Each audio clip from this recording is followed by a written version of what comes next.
ਸ਼ੁਰੂਆਤ ਕੀਤੀ ਸੀ ਆਪਾਂ ਯੂਨੀਵਰਸਿਟੀ ਤੋਂ, ਤੇ ਉਸ ਤੋਂ ਬਾਅਦ ਅਗਲੀ ਖਬਰ ਆਪਾਂ ਯੂਨੀਵਰਸਿਟੀਆਂ ਦੀ ਕਰ ਲਈ। ਯੂਨੀਵਰਸਿਟੀਆਂ ਦੀ ਗੱਲ ਕਰਦੇ-ਕਰਦੇ ਸਿੱਖਿਆ ਤੱਕ ਪਹੁੰਚੀ ਤੇ ਵਜ਼ੀਫਾ ਘੁਟਾਲਾ ਸਾਹਮਣੇ ਆ ਗਿਆ। ਹੁਣ ਤੁਸੀਂ ਆਪਦੀ ਖਬਰ ਦੇ ਵਿੱਚ ਜ਼ਿਕਰ ਕੀਤਾ ਸਾਧੂ ਸਿੰਘ ਧਰਮਸੋਤ ਦਾ, ਤੇ ਕਿਉਂ ਨਾ ਫਿਰ ਸਾਧੂ ਸਿੰਘ ਧਰਮਸੋਤ ਕੋਲੇ ਜਿਹੜਾ ਮਹਿਕਮਾ ਸੀ, ਉਹਦੀ ਗੱਲ ਹੀ ਕਰ ਲਈਏ ਆਪਾਂ ਸ਼ਰਮਾ ਜੀ। ਜੀ ਪਿਛਲੇ 23 ਸਾਲਾਂ ਦੇ ਵਿੱਚ ਕਹਿੰਦੇ ਪੰਜਾਬ ਦੇ ਵਿੱਚ ਜੰਗਲਾਤ ਵਧਿਆ 38%, ਪਰ ਮੰਤਰੀ ਫਸ ਗਏ। ਹੁਣ ਮੰਤਰੀ ਤਾਂ ਸ਼ਰਮਾ ਜੀ ਪੁੱਛਣਗੇ ਨਾ ਵੀ ਜੰਗਲਾਤ ਤਾਂ ਵੱਧ ਗਿਆ, ਫਿਰ ਸਾਨੂੰ ਸਜ਼ਾ ਕਾਹਦੀ? ਅਸੀਂ ਤਾਂ ਸਗੋਂ ਟਰੀ ਗਾਰਡ ਹੀ ਲਗਵਾਏ ਸੀ, ਤੇ ਕੀ ਹੋ ਗਿਆ ਜੇ ਟਰੀ ਗਾਰਡ ਇੱਕ ਲੋਹੇ ਦਾ ਜਾਂ ਲੱਕੜ ਦਾ ਬਣਾ ਕੇ ਲਗਵਾ ਲਿਆ ਤੇ ਉਹਦੇ ਚੋਂ 4 ਛਿੱਲੜ ਕੋਈ ਇੱਧਰ ਉੱਧਰ ਹੋ ਗਏ, ਕੋਈ ਆਖਰ ਤਾਂ ਨਹੀਂ ਆ ਗਈ ਵੱਡੀ? ਜੀ ਬਿਲਕੁਲ ਜੀ।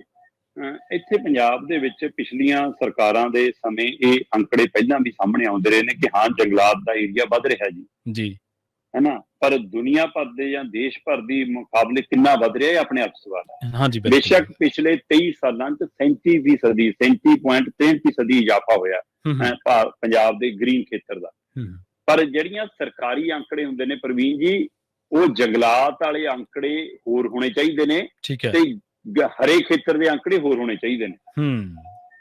ਮਤਲਬ ਤੁਸੀਂ ਸੜਕ ਦੇ ਕਿਨਾਰੇ ਖੜੇ ਦਰਖਤਾਂ ਨੂੰ ਵੀ, ਖੇਤਾਂ 'ਚ ਖੜੇ ਦਰਖਤਾਂ ਨੂੰ ਵੀ, ਪਿੰਡਾਂ ਵੱਲੋਂ ਆਪਣੇ ਪੱਧਰ ਤੇ ਲਾਏ ਦਰਖਤਾਂ ਨੂੰ ਵੀ, ਕਿਸੇ ਦੇ ਫਾਰਮ ਹਾਊਸ ਨੂੰ ਵੀ ਤੁਸੀਂ ਜੰਗਲਾਤ ਏਰੀਆ ਦਿਖਾਈ ਜਾਓ, ਤੇ ਉਧਰ ਦਰਖਤ ਵੱਢਣ ਦੇ ਪੈਸੇ ਖਾਈ ਜਾਓ, ਤੇ ਤੁਸੀਂ ਟੀ ਗਾਰਡ ਕਹਿੰਦੇ ਤਾਂ ਟਰੀ ਨਹੀਂ ਛੱਡੇ ਇਹਨਾਂ ਨੇ ਤਾਂ ਜੀ, ਤੇ ਉਹ ਵੀ ਛੱਕ ਗਏ। ਇਸ ਲਈ ਦੋ ਮੰਤਰੀ ਤਾਂ ਸਿੱਧੇ ਹੀ ਫਸੇ। ਹਜੇ ਹੋਰ ਪੁਰਾਣਿਆਂ ਨੂੰ ਕਿੰਨਿਆਂ ਨੂੰ ਪਾਲਾ ਚੜਿਆ ਹੋਣਾ, ਤੇ ਨਵਿਆਂ ਦਾ ਪਤਾ ਨਹੀਂ ਕੀ ਕਰ ਰਹੇ ਹੋਣੇ ਆਉਣ ਵਾਲੇ, ਕਿਉਂਕਿ ਇੱਕ ਦੂਏ ਨੇ ਖੁੱਲਣੀ ਹੁੰਦੀ ਹੈ ਨਾ ਅੱਗੇ ਪੱਤ ਦਾ। ਹਾਂਜੀ ਹਾਂਜੀ ਬਿਲਕੁਲ। ਸੋ ਇਸ ਲਈ ਅਜੇ ਪਤਾ ਨਹੀਂ, ਪਰ ਇਹ ਇੱਕ ਸ਼ੁਭ ਸੰਕੇਤ ਜ਼ਰੂਰ ਹੈਗਾ ਕਿ ਪਿਛਲੇ 23 ਸਾਲਾਂ 'ਚ 37.63% ਸਾਡੇ ਪੰਜਾਬ 'ਚ ਗ੍ਰੀਨ ਖੇਤਰ ਵਧਿਆ। ਅਗਲੇ 2 ਸਾਲਾਂ ਦੇ ਵਿੱਚ ਫਿਰ 3 ਕਰੋੜ ਬੂਟੇ ਲਾਉਣ ਦੀ ਕਵਾਇਦ ਆ। 1995 'ਚ 1342 ਖੇਤਰ ਵਰਗ ਕਿਲੋਮੀਟਰ ਸੀਗਾ ਸਾਡਾ, ਹੈ ਨਾ, ਜਿਹੜਾ ਹੁਣ 2021 ਤੱਕ ਆਉਂਦੇ 1847 ਹੋ ਗਿਆ।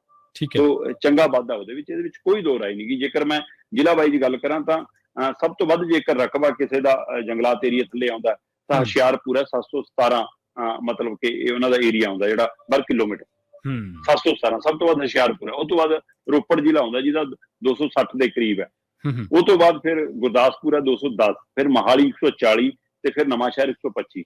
ਇਹ ਨੇ ਸਾਡੇ ਜਿਹੜੇ 5 ਜ਼ਿਲ੍ਹੇ ਸਭ ਤੋਂ ਮੂਹਰੇ ਨੇ। ਤੇ ਜੇ ਫਾਡੀਆਂ ਦੀ ਗੱਲ ਕਰਾਂ ਤਾਂ ਸ਼੍ਰੀ ਫਤਿਹਗੜ੍ਹ ਸਾਹਿਬ ਮਤਲਬ ਫਾਡੀਆਂ 'ਚ ਮੂਹਰੇ ਆਉਂਦਾ।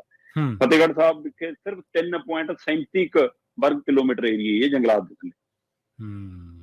ਉਹ ਤੋਂ ਬਾਅਦ ਬਰਨਾਲੇ ਦੇ ਵਿੱਚ ਮਾਤਰ 8.22 ਵਰਗ ਕਿਲੋਮੀਟਰ ਹੈ। ਉਹ ਤੋਂ ਬਾਅਦ ਮੋਗਾ 8.45, ਮਾਨਸਾ 9.99 ਤੇ ਕਪੂਰਥਲਾ 9.98, ਮਤਲਬ 10 ਵਰਗ ਕਿਲੋਮੀਟਰ ਤੋਂ ਵੀ ਘੱਟ ਹੈ ਇਹਨਾਂ 5 ਜ਼ਿਲ੍ਹਿਆਂ 'ਚ। ਇਹ ਸਥਿਤੀ ਹੈ।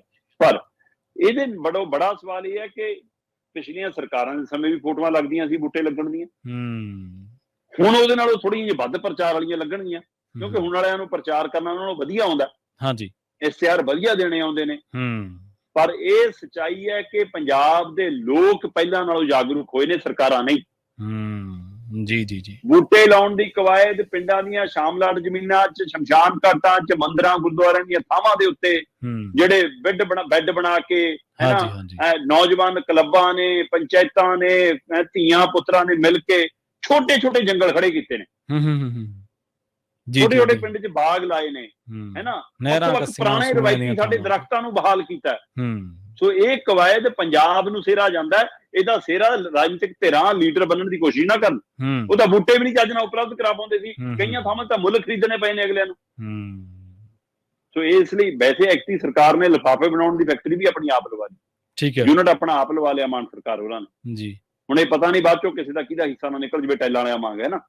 ਫਿਲਹਾਲ ਪਤਾ ਲੱਗ ਰਿਹਾ ਕਿ ਕਿਉਂਕਿ 3 ਕਰੋੜ ਜੇ ਬੂਟੇ ਲਾਉਣੇ ਤਾਂ 3 ਕਰੋੜ ਤਾਂ ਮਤਲਬ 5 ਕਰੋੜ ਦਾ ਬੂਟੇ ਪੈਦਾ ਕਰੋਗੇ ਨਾ, ਫਿਰ 5 ਕਰੋੜ ਕਾਲਾ ਜਿਹਾ ਲਿਫਾਫਾ ਚਾਹੀਦਾ ਹੋਊਗਾ। ਸੋ ਅਗਲੇ ਕਹਿੰਦੇ ਮੁੱਲ ਖਰੀਦਣ ਨਾਲੋਂ ਆਪਣਾ ਯੂਨਿਟ, ਜੇ ਸਰਕਾਰੀ ਯੂਨਿਟ ਹੈ ਚੰਗੀ ਗੱਲ ਹੈ।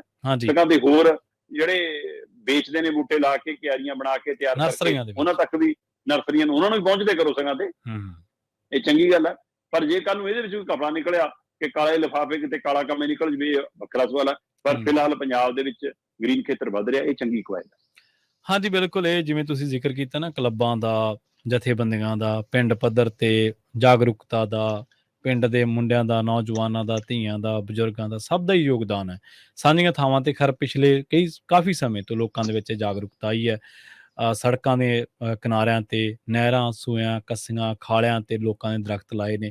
ਪਿੱਛੇ ਤਾਂ ਇਹ ਵੀ ਇੱਕ ਮੁਹਿੰਮ ਚੱਲੀ ਸੀ ਕਿ ਆਪਦੀ ਮੋਟਰ ਵਾਲਾ ਕੋਠਾ ਹੁੰਦਾ ਆਪਣੇ ਖੇਤ ਦੇ ਵਿੱਚ, ਬਿਲਕੁਲ ਅੱਗੇ ਹੁੰਦੇ ਸੀ 2-4 ਦਰਖਤ ਜ਼ਰੂਰ ਹੁੰਦੇ ਸੀ। ਹਾਂਜੀ, ਹਾਂਜੀ, ਉੱਥੇ ਵੀ ਲਾਓ। ਇਹਨੂੰ ਵੀ ਚੰਗਾ ਹੁੰਗਾਰਾ ਮਿਲਿਆ ਕਿ ਸੋ ਇਹ ਨੀ ਗਾ ਕਿ ਪੰਜਾਬੀ ਹਰ ਪਾਸਿਓਂ ਵੇਸਲਾ ਹੀ ਹੈ, ਜਿਹੜੇ ਪਾਸੇ ਪੈ ਜਾਂਦਾ ਮੁੜ ਕੇ ਤੌਬਾ ਵੀ ਕਰਾ ਦਿੰਦਾ।